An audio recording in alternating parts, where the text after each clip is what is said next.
Antoine Brestiel, on sait que l'immigration cristallise les antagonismes au Parlement européen. Pourquoi ce vote, il est crucial aujourd'hui? Il est crucial parce que c'est déjà un vote important sur un texte important, mais aussi parce que c'est finalement, dans une séquence pré-élection, européenne. Donc, avoir un texte, majeur qui soit débattu au Parlement européen quelques mois avant les élections européennes, ça montre qu'il se passe quelque chose au sein de l'Union européenne, qu'il se passe quelque chose au sein du Parlement européen, et ça peut permettre également de remettre dans la campagne des élections Mmh. européennes des enjeux européens, alors que finalement ça peut paraître comme des questions lointaines pour les électeurs nationaux, plus préoccupés par les enjeux nationaux que par les enjeux européens. Vous qui observez l'opinion, on voit que le Rassemblement national est en tête dans les sondages, souvent avec plus de Mhm. 30% des intentions de vote. Est-ce que vous pensez que le scrutin d'aujourd'hui au Parlement européen peut avoir une incidence sur les intentions de vote en France? Ça peut éventuellement avoir une influence. Alors après, ce ne sont pas forcément des questions qui sont ultra médiatisées dans le débat national.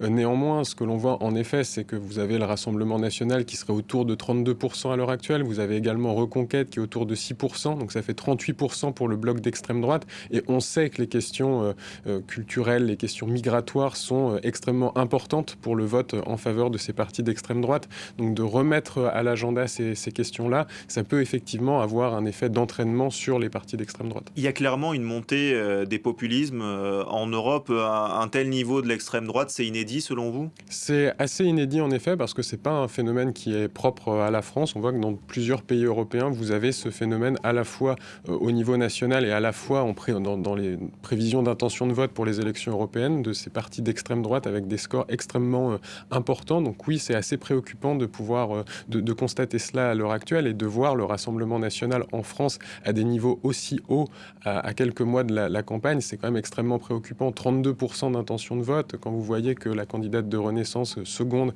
est autour de 18%, donc 14 points d'écart, c'est massif et ça montre bien qu'il se passe quelque chose d'assez inquiétant dans l'espace politique français. Et comment vous l'expliquez, finalement, cette montée des populismes? Alors, dans le cas des partis d'extrême droite, ça s'explique par plusieurs raisons. Vous avez à la fois la perméabilité d'une part assez substantielle de l'électorat français au discours du Rassemblement national, que ce soit sur les questions, les questions culturelles, on disait les inquiétudes par rapport à l'immigration. Vous avez aussi des préoccupations concernant les enjeux économiques et sociaux. On le sait, le Rassemblement national a assez fortement changé son discours à ce niveau-là et son positionnement en essayant d'apparaître comme plus protecteur des Français qui travaillent, de la France qui se lève tôt, un petit peu comme Nicolas Sarkozy l'avait fait Mhm. plus tôt. Et puis il y a aussi un autre élément, c'est la défiance plus globale envers les partis classiques qui ont été au pouvoir et qui ont déçu une partie assez importante de l'électorat français. Un dernier mot sur le Rassemblement national. Il a des alliés au niveau européen? Il en a très peu? Ou comment ça... L'extrême droite est un peu fracturée, non, au Parlement européen? L'extrême droite est assez fracturée au niveau européen. En effet, on sait que même entre différentes nuances d'extrême droite, il y a des difficultés pour s'entendre au niveau européen, alors qu'on pourrait supposer que les convergences soient plus naturelles. Néanmoins, c'est pas forcément ça qui est important pour ces partis d'extrême droite. C'est vraiment le poids qu'ils peuvent réussir à avoir au niveau national. L'échelon européen, pour eux, n'est pas du tout l'échelon le plus important. Ils sont quand même assez eurosceptiques, Mm. eurocritiques. Alors même s'ils théorisent plus le Frexit dans le cadre du Rassemblement national, on le sait que c'est pas des partis qui sont très europhiles. Donc les alliances au niveau européen, c'est pas ça qui va vraiment avoir une Ouais. influence sur leur électorat. C'est vraiment de montrer au niveau national qu'ils réussissent à avoir un poids dans la perspective de la prochaine élection présidentielle notamment. Alors Antoine Brestiel, vous l'avez un peu évoqué, en France, on voit souvent des scrutins européens qui sont un peu boudés et qui se transforment finalement en vote pour la politique Oui. intérieure. Est-ce que le fait qu'Emmanuel Macron soit au pouvoir depuis 7 ans, est-ce que cela joue finalement sur ces sondages qui sont pas très bons Oui. pour la liste Renaissance? À l'heure actuelle, vous avez un électeur, enfin plus d'un électeur sur deux qui dit qu'il n'est pas certain de se déplacer pour ces prochaines élections européennes. Donc on risque à nouveau d'avoir une abstention massive. Et sur l'électorat qui est certain de se déplacer, vous en avez à peu près la moitié qui déclarent qu'ils voteront en fonction d'enjeux européens et la moitié en fonction d'enjeux nationaux. Et plus vous êtes distant du pouvoir, plus vous êtes dans les marges électorales, plus vous dites que c'est en fonction des enjeux nationaux que vous voterez, que Ouais. vous ferez votre choix de vote.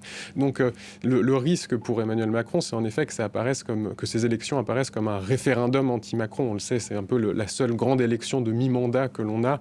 Et le début du second quinquennat d'Emmanuel Macron était extrêmement compliqué avec la réforme des retraites, avec d'autres lois qui ont été extrêmement débattues et extrêmement critiquées.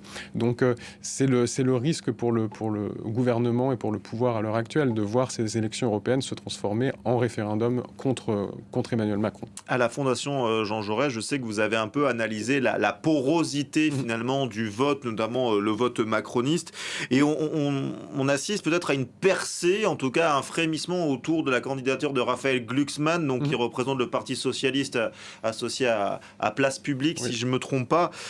Pourquoi, selon vous, il y a vraiment des électeurs macronistes qui vont vers Raphaël Glucksmann?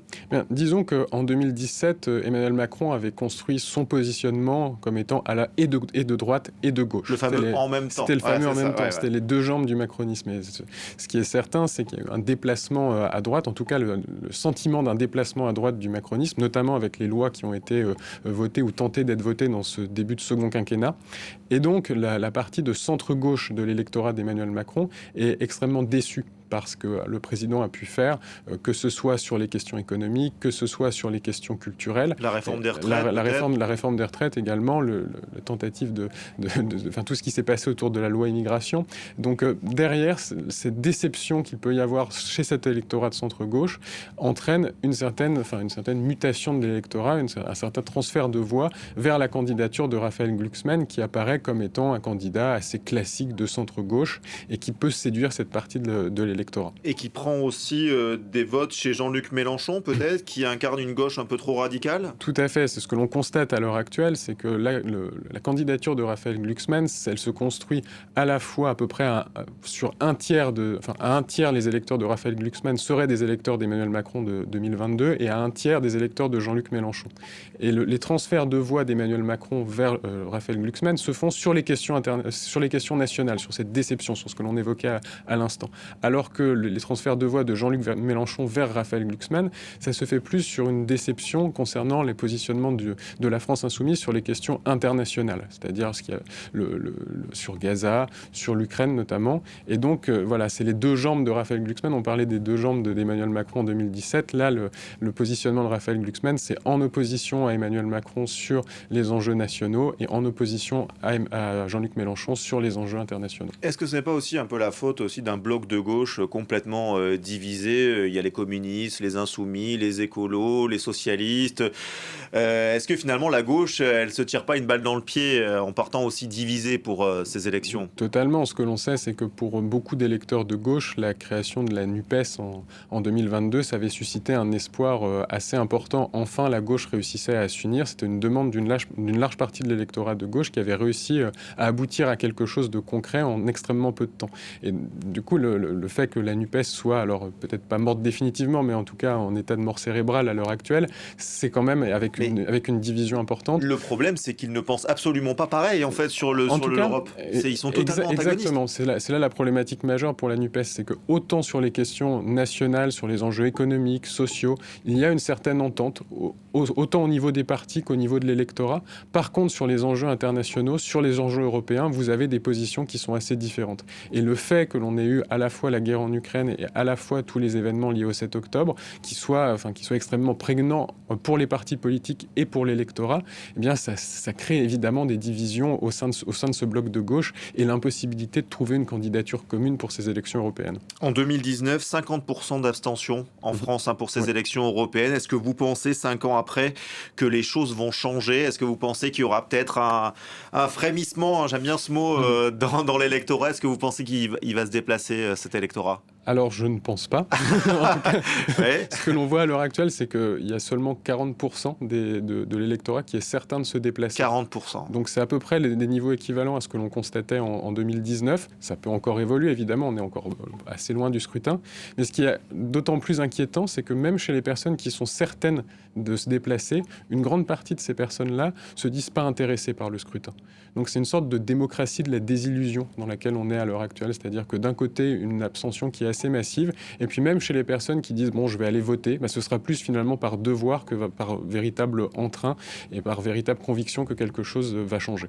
Bon, merci beaucoup Antoine Merci à vous. Bristiel. Je le rappelle, vous êtes docteur en sciences politiques, directeur de l'Observatoire de l'opinion de la Fondation Jean Jaurès.